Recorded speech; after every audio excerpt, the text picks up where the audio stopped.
Buenas noches, Dominicana. Gracias por permitirnos llegar a ustedes otro fin de semana a través de Así las Cosas. Hoy con un tema difícil, triste, pero muy necesario de tratar. Lo único seguro en la vida es la muerte. Ese dicho que no nos gusta repetir, pero cuando la incertidumbre golpea la puerta, se hace presente. Porque al final de cuentas todos vamos a terminar allí, antes o después. En el país, el 95% de los fallecimientos sorprenden a las familias sin que éstas se hayan planificado previamente. La muerte es sin duda una consecuencia de la vida. La parte mística se queda a un lado y ahí que cada uno piense, imagine o crea lo que quiera. Por supuesto, eso que sucederá después de morir no lo sabemos, pero lo que aquí nos proponemos es ofrecer información oportuna, nuevamente, y en este caso, para enfrentar ese proceso tan doloroso, pero que conlleva ciertos procedimientos médicos, logísticos, legales, económicos, que harán más llevadera esta pérdida. Esta noche conversamos junto a nuestros invitados e invitadas profesionales de la salud, del derecho, el manejo de seguros y más. Ellos juntos a nosotros en un esfuerzo para orientarles. Así las cosas, conocemos sobre la muerte en República Dominicana, visión legal y económica.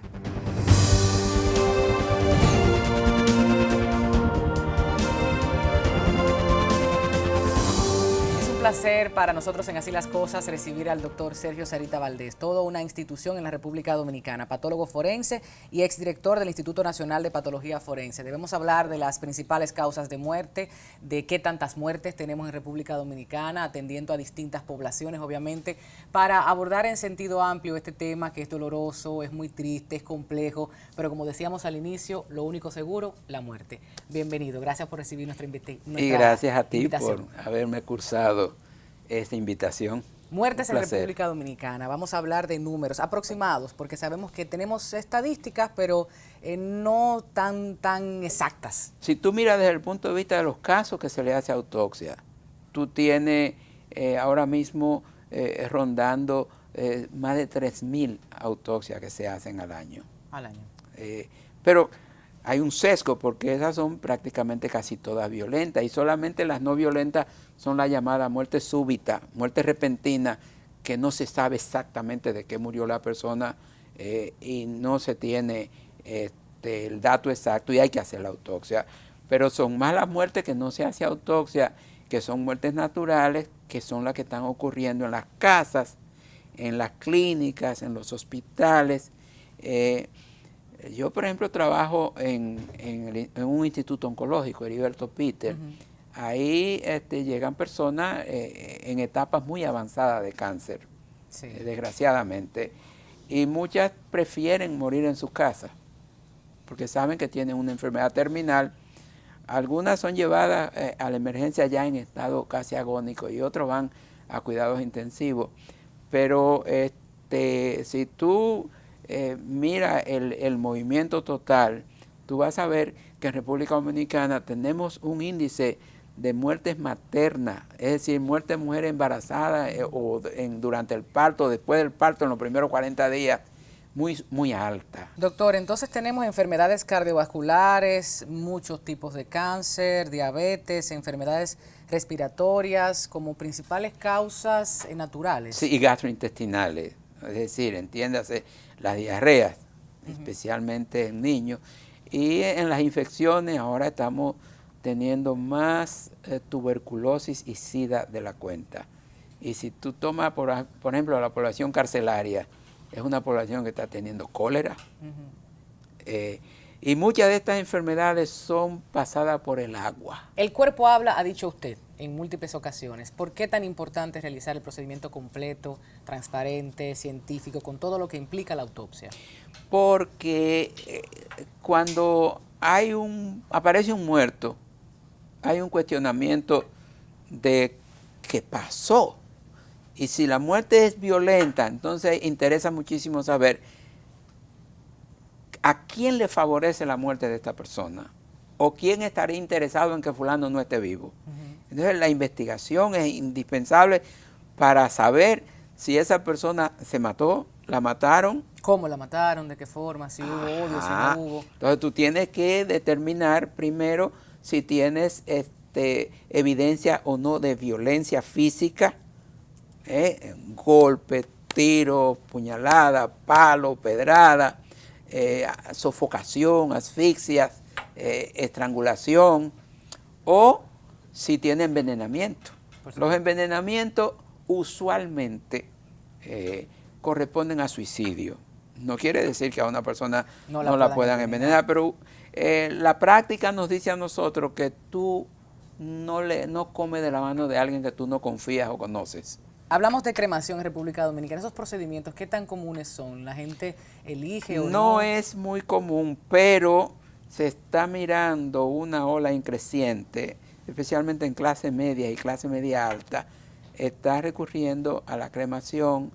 Tú sabes que hay factores religiosos que a veces no permiten la cremación, especialmente algunas sectas o variantes cristianas dicen que va a llegar un momento de la reencarnación, de la resurrección. Entonces el cuerpo tiene que encontrarse con el alma, y si lo han reducido a ceniza, entienden que entonces hay un problema para la reencarnación. Pero hay otros que son más, digamos, más flexibles, más abiertos, con menos tabúes, más democráticos, si tú quieres. Y hay personas que están pidiendo la cremación en vida.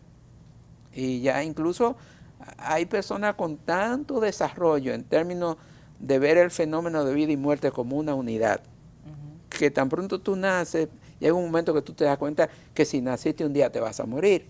Claro. Y a ti te gustaría dejar no el desorden, sino todo ordenado, y que se haga con tu cuerpo, como tú quieres que sea tu sepelio, tus exequias. Y eso es una muestra de madurez, de evolución, no de fatalismo ni de depresión. Claro, por eso estamos tratando el tema. Sí, al contrario, de lo que se trata es de crear conciencia de que usted no puede dejar para último minuto lo único seguro que tiene en la vida, que es su muerte. Entonces usted tiene que prepararse, no porque usted se quiera morir, es que usted se tiene que morir. Antes de concluir, doctor, yo quisiera que usted nos comentara quizás algunos casos particulares que fueron muy especiales, casos que se dan en República Dominicana, en esas instituciones, y también abordar un poco la capacitación, la profesionalización de esos médicos, esas enfermeras, ese cuerpo no humano que está acompañando tanto en salud pública como en la institución, en patología y demás, la tecnología con la que tenemos en República Dominicana. Ciencia cierta, ¿con qué contamos? Por mucho tiempo la Policía Nacional ha sido la que ha venido llevando a cabo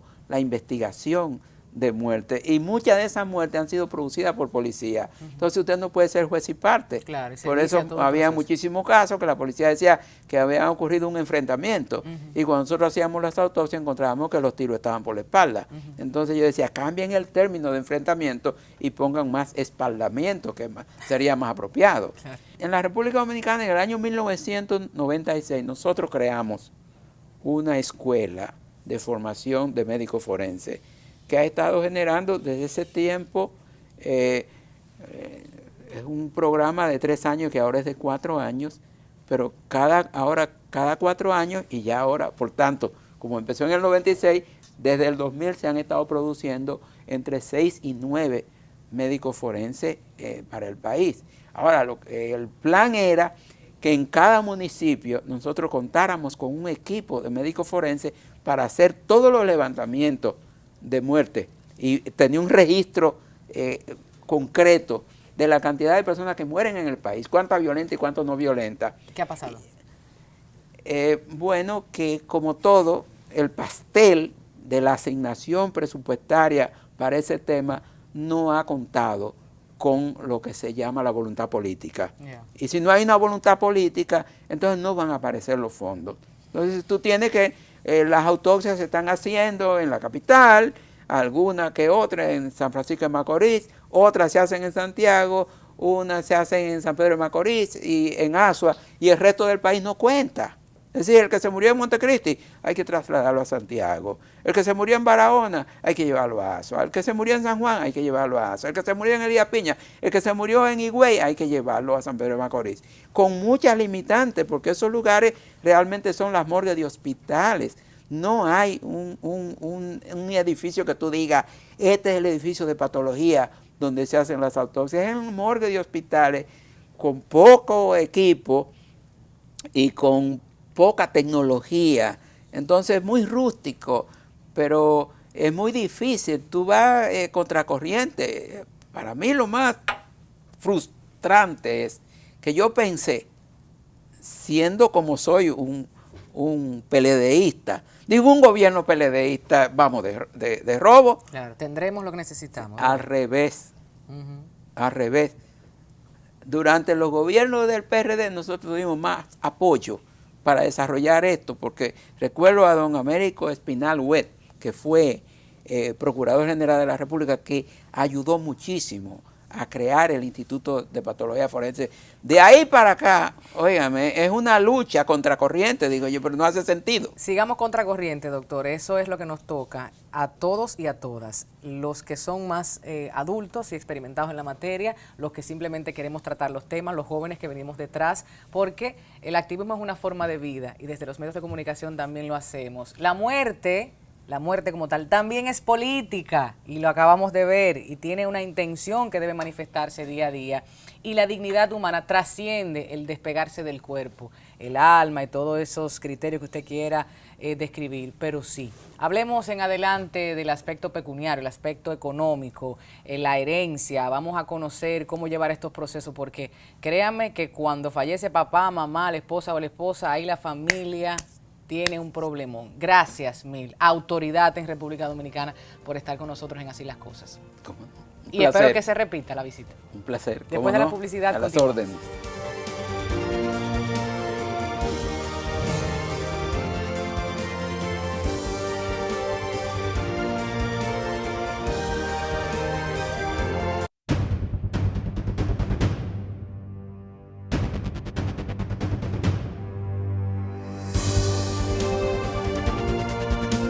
Iniciemos esta conversación junto a Raquel Pimentel, quien es directora de epidemiología del Ministerio de Salud Pública, para conocer cómo andan las estadísticas en República Dominicana y saber a ciencia cierta que cualquier día de estos nosotros, por una de estas razones o algunas distintas, podemos despedirnos. Gracias por estar aquí. Bueno, muchas gracias a ustedes por la invitación y darnos esta oportunidad realmente que es muy escasa, o sea, muy rara vez en nuestro país pues se habla de las primeras causas de muerte, que muchas de ellas pueden ser evitables. Sí, y si las personas no conocen cuáles son las que producen esa mayor frecuencia, pues generalmente también tiende a subvalorar, o sea, la importancia del cuidado para no ser parte de las estadísticas. Claro, empecemos entonces a describir cada una de ellas. Bueno, en nuestro país, en promedio, se estima que están muriendo aproximadamente entre 55.000 y 60.000 personas por año.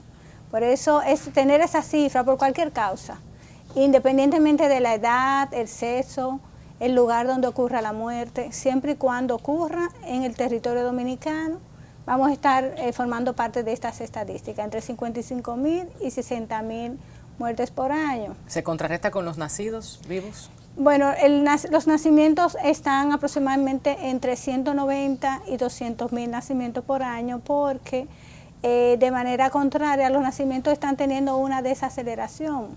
Mientras que la mortalidad, a pesar que en términos de tasa estamos disminuyendo, o sea, ha disminuido bastante la mortalidad en términos de tasa, el número de muertes, sin embargo, está en aumento, porque somos más habitantes.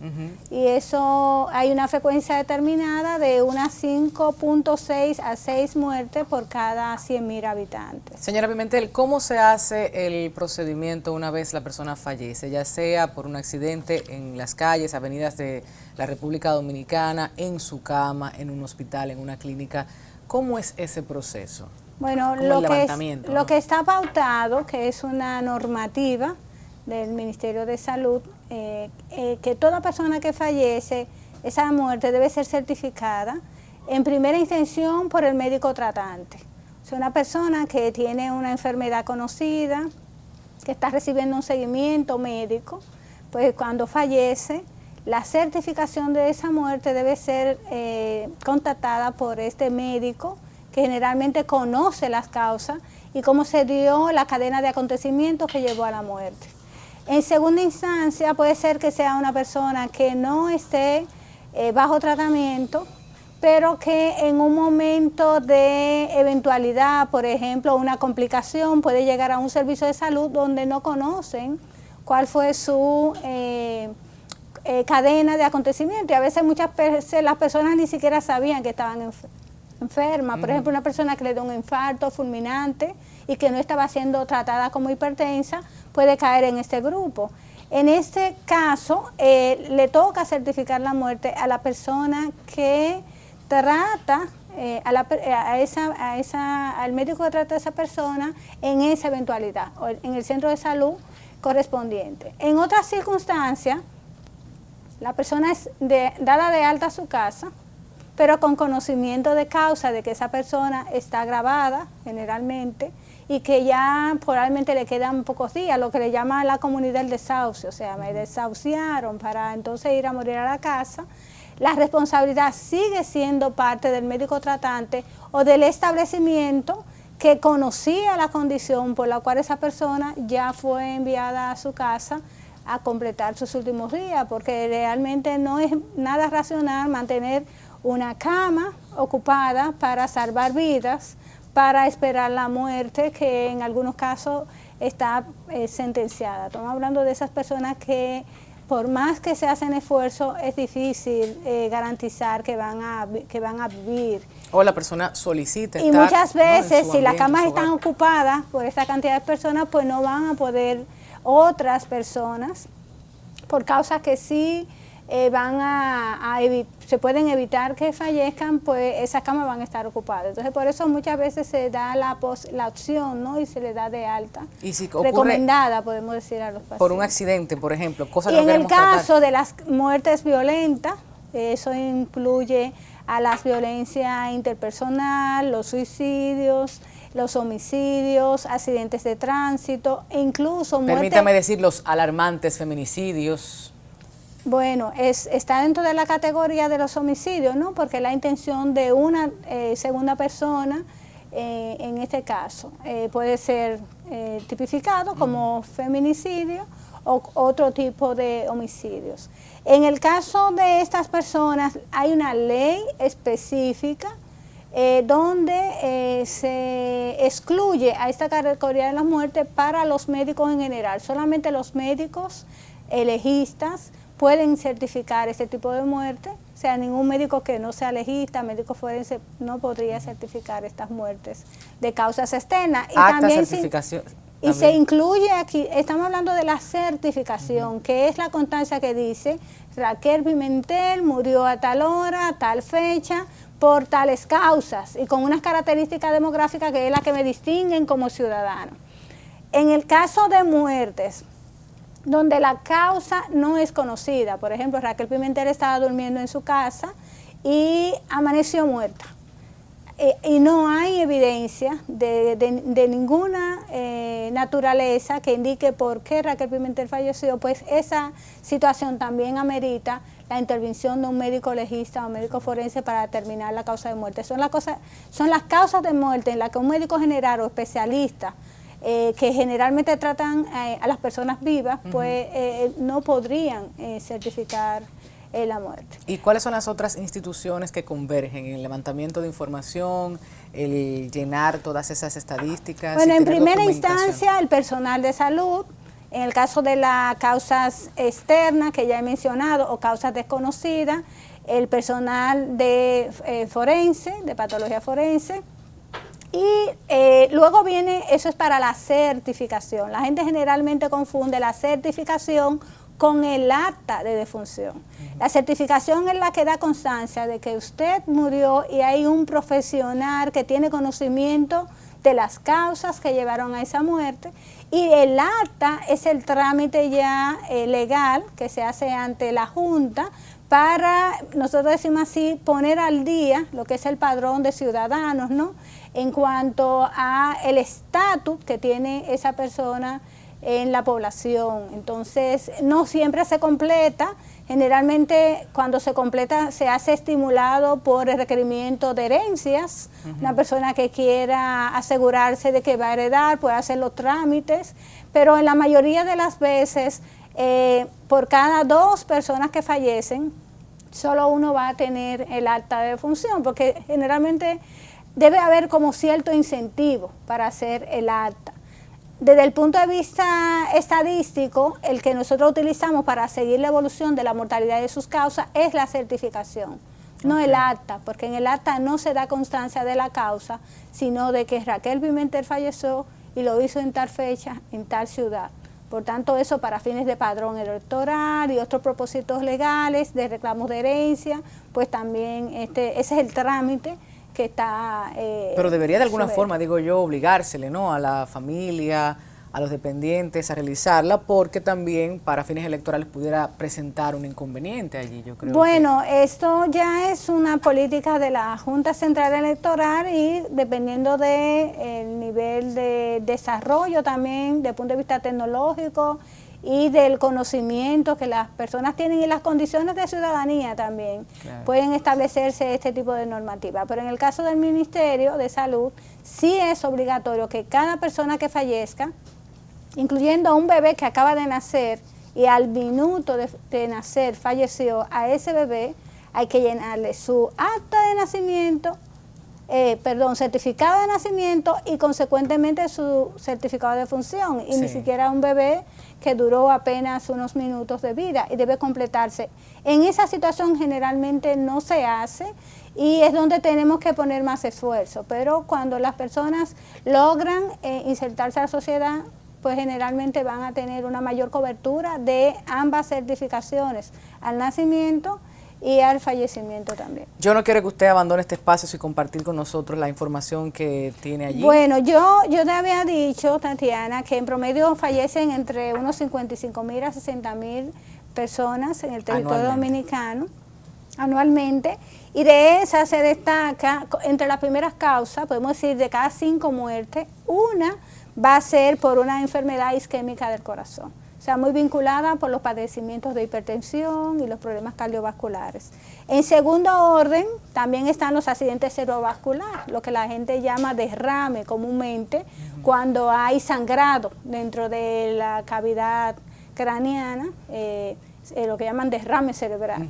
O puede haber enfermedad, un accidente isquémico, que quiere decir falta de oxígeno en el cerebro. ¿Sí? Lo que también le llaman infarto cerebral. O sea, están estas 2 causas dentro de las primeras, y las 2 cuando las juntamos pues llega a 30% de las muertes, que quiere decir que de cada 3 dominicanos que fallecen, 3 fallecen por esta causa. Bueno, todos deberíamos decir, bueno, pero que cuando uno se pone viejo, pues uno tiende a padecer de hipertensión, y las personas jóvenes, generalmente los hombres, no se dan por aludidos. Sin embargo, hay una estadística complementaria que dice que estas mismas causas que te mencioné son las causas principales de muerte prematura en la población general, y el sexo que más contribuye al número de años de vida potenciales perdidos, que estamos hablando de estos años productivos, donde todavía los ciudadanos pueden aportar bastante a la nación y también al desarrollo de su familia, porque muchas veces dejan hijos huérfanos. Están también estas causas, o sea que no estamos hablando de causas que solamente están presentes en los envejecientes, claro, gente sino joven, también en gente joven. Otras causas que se destacan son la diabetes, las infecciones respiratorias agudas y los accidentes de tránsito, que en términos de mortalidad general aportan aproximadamente unas 2.500 muertes por año, pero cuando uno la compara entre las muertes prematuras, en vez de ocupar la 6ª posición, ocupa la 3ª. O sea, es una de las causas donde mueren más personas jóvenes, y mientras más jóvenes, pues sabemos que tenemos más años potenciales de vida perdidos. Y en el caso de los hombres, el cáncer de próstata, siendo el cáncer número 1 de todos los tipos de cáncer, que está teniendo la mayor frecuencia, tanto en términos de número de muertes como el número de hombres jóvenes. Generalmente en un periodo de 50 a 60 años vamos a tener fallecimientos de cánceres que debieron de detectarse a los 40 o a los 45 años. Terminan falleciendo 50, 55 años como el promedio en edad. Esta información es pública, nosotros la vamos a compartir para que los televidentes tengan el cuadro como hemos estado transmitiendo a través de su pantalla. Raquel Pimentel, directora de Epidemiología del Ministerio de Salud Pública, muchísimas gracias por estar con nosotros. La invitación queda abierta porque esas causas debemos desarrollarlas para prevenir. ¿Qué se está haciendo en cuanto a la prevención? Que la gente conozca a fondo cuáles son los programas, no solo desde el sector público, sino también privado, o sea, los especialistas de la salud en sentido general. Así que Raquel, usted está invitada. Bueno, en eso sí sería bastante útil poder involucrar sobre todo a las personas que son responsables de diseñar las normativas para que estas intervenciones para prevención puedan ser realmente efectivas y poder reducir estas muertes, que en muchos de los países se han podido lograr disminución con una política acertada y bien alineado con lo que es la práctica en salud y de otros sectores también. Bien articulado. Muchísimas gracias, Raquel. Bueno, muy buenas Nosotros después de la publicidad seguimos hablando de temas complejos, temas que usted tiene que participar. La muerte en República Dominicana. Quédese.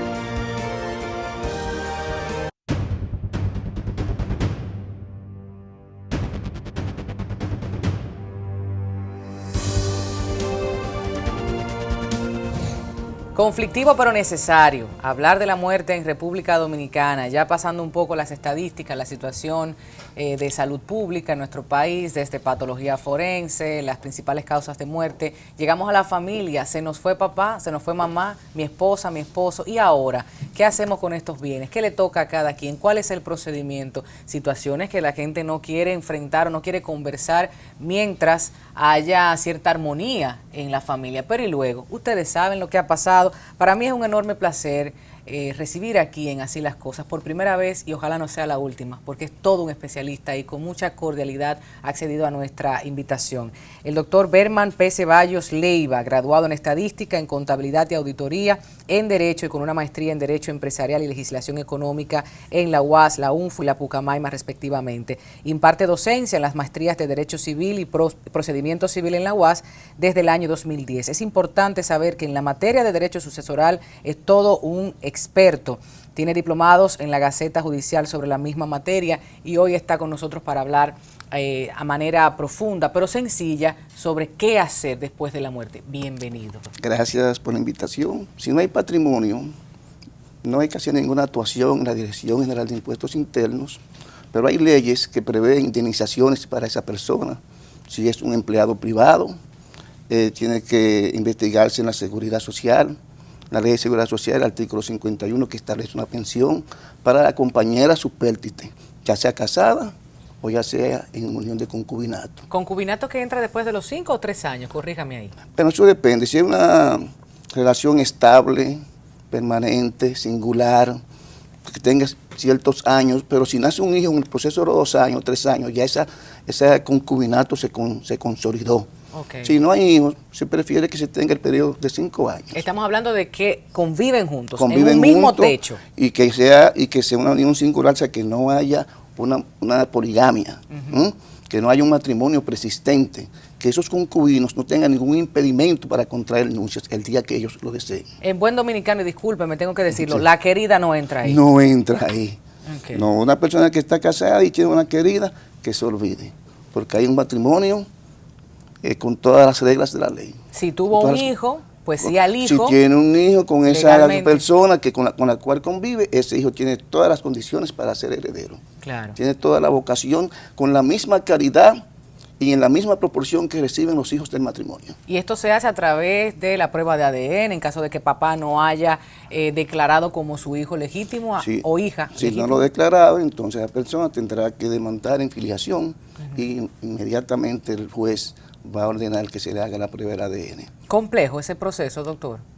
No, no es tan complejo, porque ahí está ya esa prueba, determina 99%. ¿Y se da mucho en República Dominicana? Sí, se da bastante. Porque es la cultura del hombre dominicano, hay que hablar como es, hay que decir las cosas como son. la prueba es totalmente certera. Ok, bueno, pues hablemos entonces de ese procedimiento. Entonces el procedimiento para llevar el orden, ¿verdad? Si la persona no tiene patrimonio, no hay que hacer nada, pero hay leyes que prevén indemnizaciones cuando una persona muere, aunque no deje patrimonio. Por ejemplo, el Código Laboral, en el artículo 82, tiene una asistencia económica que va a pertenecer a la persona que el muerto, que el fallecido, haya establecido en una declaración, en un acto bajo firma privada y que depositó en la Secretaría de Estado de Trabajo. En caso de no haberlo hecho, que es lo más común, entonces eso corresponde al cónyuge supérstite y a los hijos menores de edad. A los menores de 18 Así, años. A los menores. Si hay hijos mayores, eso no entra en esa asistencia económica. En ausencia de hijos menores y en ausencia de cónyuge, entonces pertenece a los padres, siempre y cuando tengan más de 55 años o sean incapacitados. Y si tienen menos de 55, Si tienen, ¿a quién va la herencia? Entonces viene el Código Civil, el orden sucesoral que establece el Código Civil. Grosso modo, ¿qué se establece allí? Si los padres son mayores de 55 años, corresponde a los padres. Ya no hay hijos menores, ya lo dijimos, ni hay cónyuge. No, ahí no hay cónyuge. Sí. El padre es incapacitado, la madre tiene 45 años, la madre queda fuera, pertenece al padre. El que cumpla con una de las dos condiciones. Okay. Si los dos cumplen con una de las condiciones, entonces se distribuye 50% y 50%.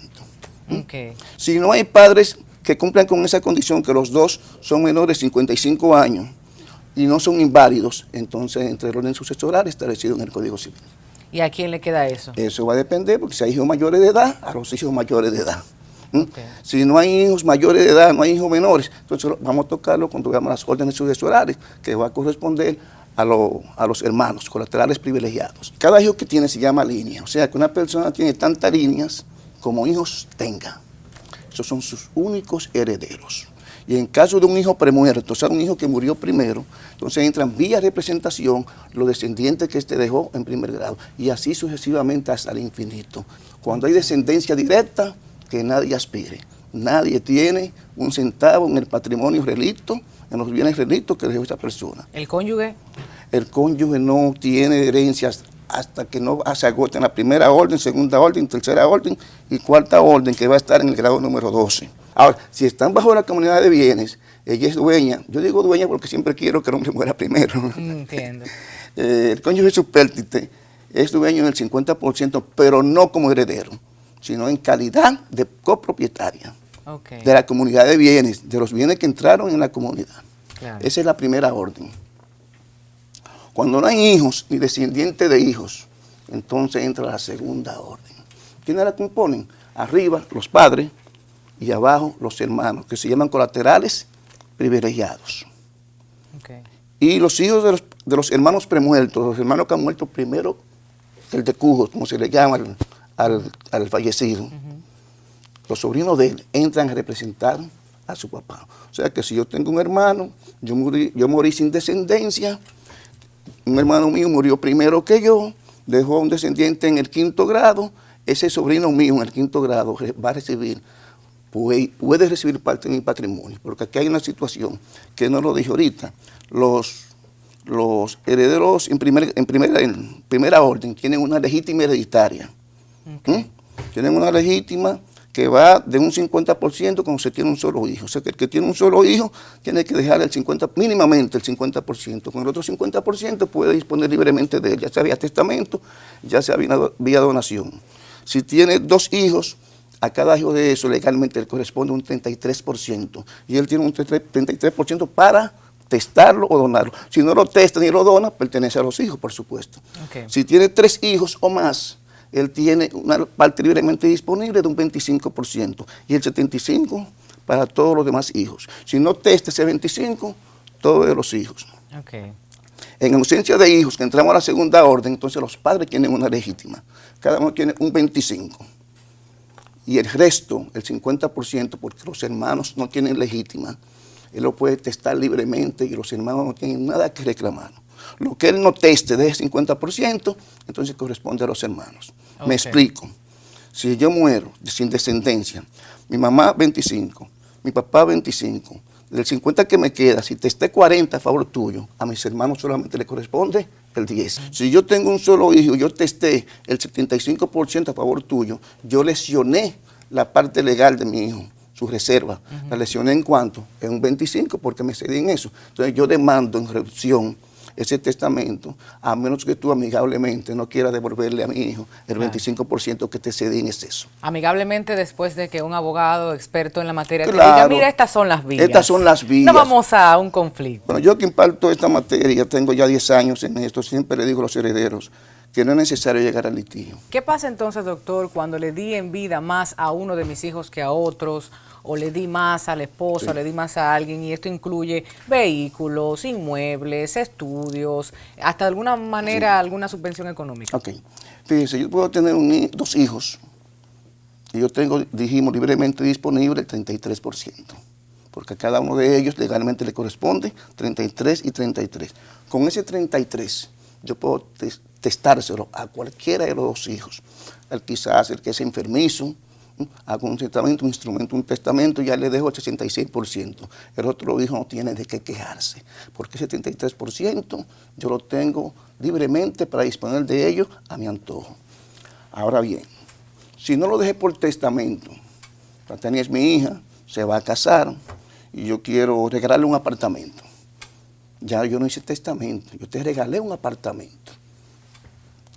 Cuando yo muera y tengo otro hijo, ese hijo tiene el derecho de decirte, Tania, trae ese inmueble aquí, figuradamente, en términos figurados al patrimonio, para que reconstruyamos el patrimonio de mi padre en caso de que él no te hubiera dado ese apartamento. Suponte tú que mi padre dejó 6 millones de pesos.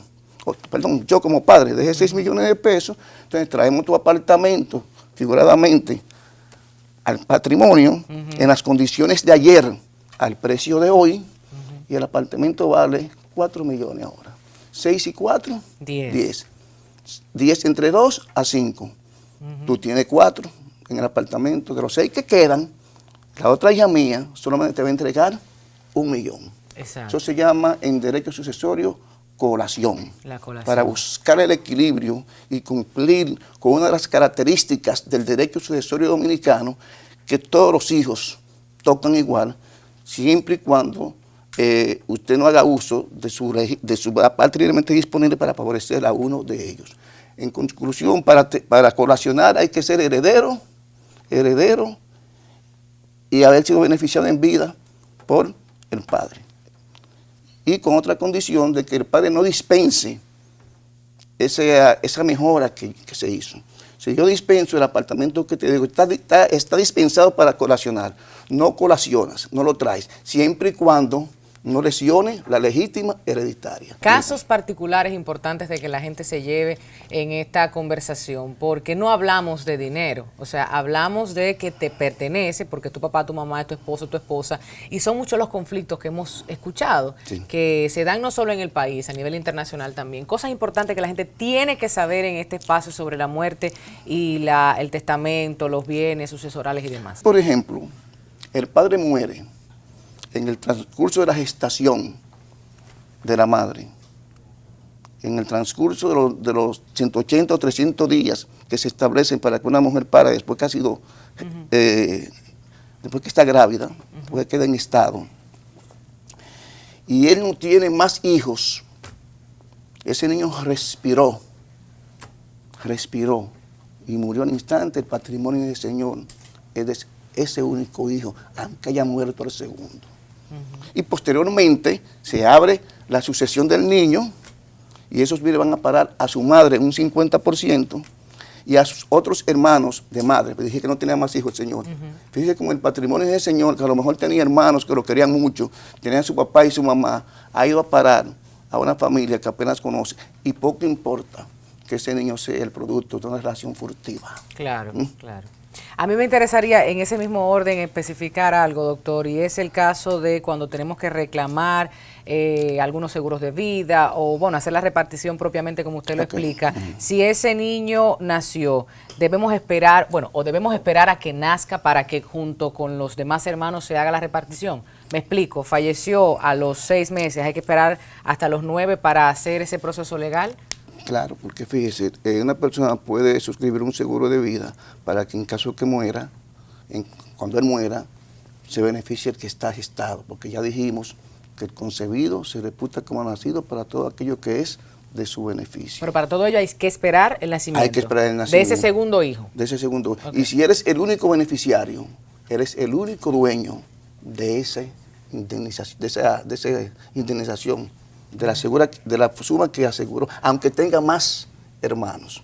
Y si murió el segundo, el niño, entonces ese patrimonio que es el seguro de vida que él obtuvo, se va a distribuir entre sus herederos. Importante. Ahora bien, yo entiendo que en una póliza de seguro, que el padre diga que ese niño que está en estado es el beneficiario, el seguro le va a exigir que ponga otros beneficiarios complementarios, adicionales, en caso de que el niño no nazca vivo y viable.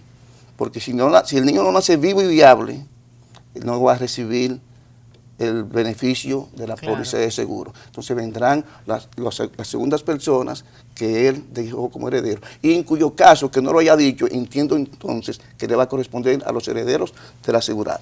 Estamos hablando también de ganar, pero no hemos hablado de perder. Estamos hablando de las deudas, lo pasivo, porque hay gente que deja deuda nada más, claro, que no deja un chele. Después de la publicidad vamos a conversar sobre eso, porque la muerte es conflictiva y hay que saber en qué pie estamos parados. Después de la publicidad continuamos y se une a la mesa Abel Rosario, consultor en seguros de vida, para conocer sobre el tema.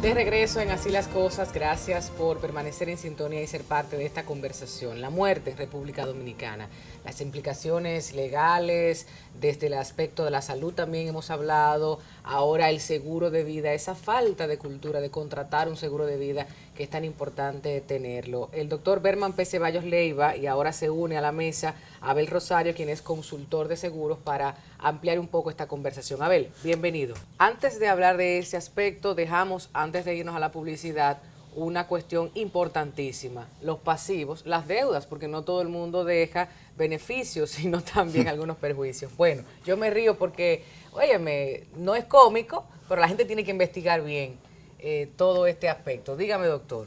Sí, el heredero tiene tres opciones al momento que se abre la sucesión, y es aceptarla de manera pura y simple, en cuyo caso va a recibir los activos que le corresponden, pero también va a recibir las deudas en esa misma proporción.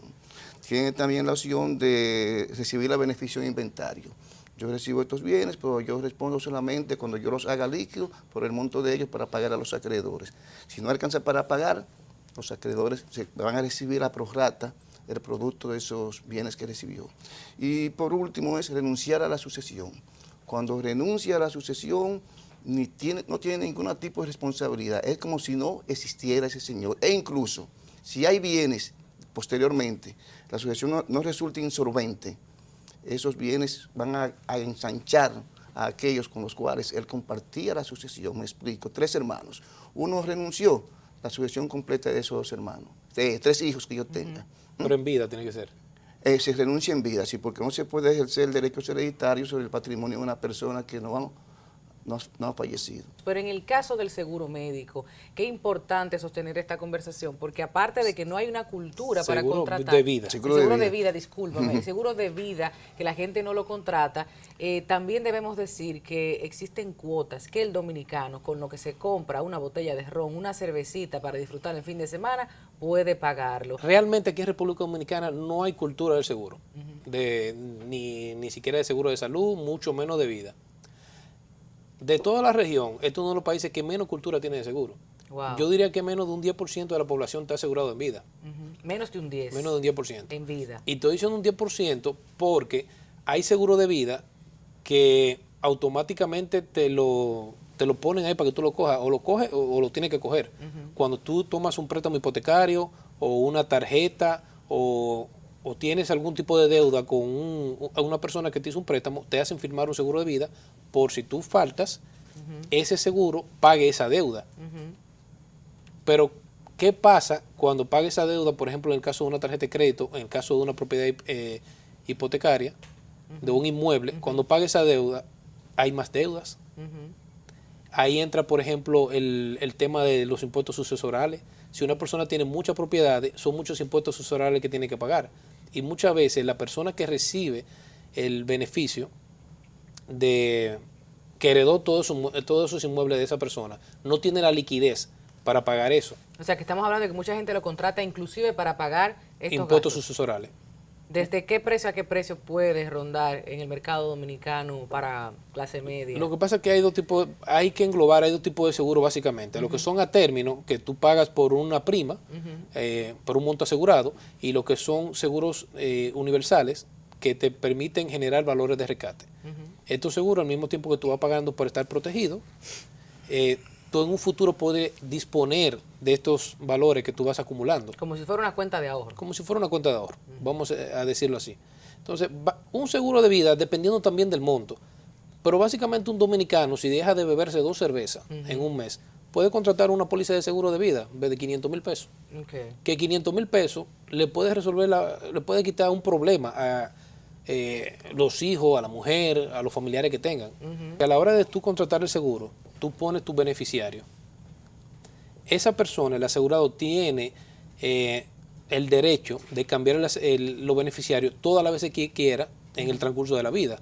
¿Por qué es importante esto? Porque se han dado casos donde una persona crea una familia, tiene 2 hijos, los 2 hijos tan grandes, uno de 16, uno de 22 años, luego se separa de esa mujer, tiene otra familia, otro hijo, se murió y a la hora de cobrar el seguro, los beneficiarios eran nosotros. Porque nunca cambió. Porque nunca cambió nombre de la los persona. beneficiarios, ni siquiera repartió en vida cómo iba a ser destinado los beneficiarios.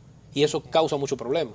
Okay. La confidencialidad de esos contratos, por ejemplo, importante mencionarlo también, o sea, tengo yo solo el conocimiento, cosa de que no haya conflictos familiares, que también puede darse. Existe una confidencialidad, pero yo les recomiendo a todo el mundo que tenga una póliza de seguro que se lo diga a sus seres queridos. Okay. ¿Por qué? Porque a la hora de esa persona fallecer, si la aseguradora no se da cuenta de eso, perdió ese dinero. ¿Qué tiempo tiene para reclamar? Localmente tienen 2 años. 2 años Para tú reclamar presentar eso. la prueba y todos los papeles que te exigen para tú cobrar el seguro. ¿Y el tiempo de devolución, de que te van a entregar el dinero, te van a hacer qué cheque efectivo, cómo se da? Eso ese depende proceso? de cada compañía tiene su política. Hay algunos que 15 días, en 15 días te dan tu dinero. Luego de que se agote el proceso de que todos los documentos que ellos requirieron están como lo solicitan, algunas toman un mes, otras tienen por contrato un compromiso de 6 meses para pagarte. Eso varía mucho del tipo de compañía. Si yo pagué primas a un seguro de vida para beneficiar a un tercero, llámese tercero, un primo, un sobrino, una esposa, una novia, y con esas primas se prueba que se lesionó la legítima hereditaria, el lesionado tiene todo el derecho de hacer una oposición al seguro para que no pague esas indemnizaciones hasta tanto se determine hasta qué monto lesionó sea legítima. Si usted va a recibir 40 millones de pesos y esas primas lesionaron a la legítima en 5 millones, usted como beneficiario tiene que pagarme 5. Y en consecuencia, cuando me den esos 5, cuando yo le demuestre a usted que es así a través de una sentencia, el seguro de vida, la aseguradora solamente le va a pagar a usted 35 y le va a dar 5 al heredero. No por la indemnización del seguro, sino porque lesionó la legítima hereditaria. Hay una cosa importante y es crear la conciencia, darle un poco de información. Esto es o ha servido para levantar esa sed de información, de que la gente siga hurgando. Yo quisiera, Abel, que tú seas más insistente aún en la necesidad y cómo puede ayudarte a ti, a tu familia, a tus descendientes, un seguro de vida, independientemente del monto, porque estamos hablando de un 10%, mencionabas tú que es el porcentaje aproximado que maneja ciertos recursos en nuestro país, pero para los demás, óiganme, hay facilidades. Lo que pasa es que No todo el primero mundo tiene es una vivienda. crear la conciencia, porque un seguro de vida realmente te da tranquilidad. Si uno padre de familia que tiene toda su vida trabajando y lamentablemente Dios lo llama a destiempo, va a dejar uno a su esposa, si es el proveedor de la familia, y a sus hijos desamparados. Sí. Entonces, dando una cuota mensual o semestral o anual, puede proteger el estilo de vida de esa persona, porque hay seguro de vida que incluso se puede racionalizar. O asegurar sus estudios, por ejemplo. Es lo que te digo, tú puedes racionalizar de que tengan una cuota mensual que le den a esa persona, pero tú tienes que hacerlo cuando tú eres asegurable, porque a muchas personas les gusta postergar y dejar la cosa para después. Doctor, de su parte, la conclusión para que esa gente se organice sus papeles, organice sus bienes, organice su familia y todos los pasivos también que tenga hasta este momento, porque la muerte puede llegar en cualquier situación, en cualquier día, o sea, no estamos preparados para ello. Se nos quedó un poquito por falta de tiempo hablar de los servicios funerarios y demás, pero ya en otro programa estaremos abordando el mismo. Bueno, lo más importante es que las personas que tienen un patrimonio lo dejen de fácil localización. Aquí se dan casos de que los herederos tienen que pedirle a la superintendencia de banco certificaciones acerca de los productos financieros que dejaron en el sistema bancario, porque no saben, y saben que el papá tiene dinero, Pero no saben dónde. pero no saben dónde, incluso lo tienen a veces en el exterior. En ocasiones tienen inmuebles que han comprado y solamente tienen el contrato. Yo conozco personas aquí en la República Dominicana que tienen inmuebles con más de 10 años que lo compraron y no han hecho la transferencia. Todavía está a nombre del vendedor, con todo el riesgo que eso conlleva. Simplemente tienen contrato que mañana los hijos tienen que ubicar esos contratos para hacerlo valer. A veces encontrando oposición de parte de los vendedores. Por cualquier motivo. Yo tuve un caso de un señor que dejó varios inmuebles y yo encontré en los papeles que me llevaron un simple documento que él decía que él compró un inmueble a tal constructora. Por suerte, cuando fui a la constructora me toqué con gente serias, honestas, abogados honestos, que hoy son mis amigos. Me dijeron, sí señora, aquí hay un contrato. Y me permitieron el contrato, me lo dieron completo y con eso yo hice, aperturé mi sucesión, transferencia y partición. Pero lo importante es que nos organicemos en los bienes y le dejemos lo menos problema posible a nuestros hijos, porque la vida es una ecuación compensadora. Lo que yo hago por mis hijos hoy, mis hijos lo van a hacer por mis nietos, y mis nietos por mis bisnietos. O sea, tenemos siempre que pregonar hacer bien las cosas. Así es, muchísimas gracias Berman P. Ceballos Leiva, Abel Rosario, por acompañarnos en este espacio. ¿Algo que quieras decir para concluir?